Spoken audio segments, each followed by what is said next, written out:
কবরের জীবনটা আসল জীবন। বিশ্বনবী দোয়া করতেন, আল্লাহুম্মা ইন্না নাউযু বিকা মিন আযাবিল কবর। আল্লাহ, আমি আপনার কাছে কবরের আযাব থেকে পানাহ চাই, কবরের আযাব থেকে বাঁচতে চাই। এই কবরের মধ্যে অনেক ফিতনা হবে, অনেক সুয়াল হবে। কবরে প্রশ্ন আছে না নাই?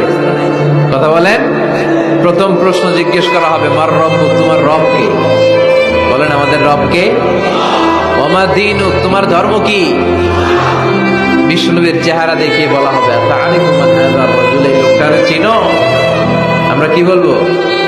আমরা চিনি, উনি আমাদের প্রিয় রাসূল মুহাম্মদুর রাসূলুল্লাহ সাল্লাল্লাহু আলাইহি ওয়াসাল্লাম। এরপরে জিজ্ঞেস করা হবে, এগুলো কোত্থেকে শিখলা? আমরা বলবো, কোরআন থেকে। ফায়ুফসাহু লাহু কবরুহু ৭০ যিরাআন। সুন্দর সুন্দর উত্তর করতে পারলে আপনার কবরটারে ৭০ হাত লম্বা করে দেওয়া হবে। ইফতাহু লাহু বাবুন ইলাল জান্নাহ, জান্নাতের দিকে একটা দরজা লাগিয়ে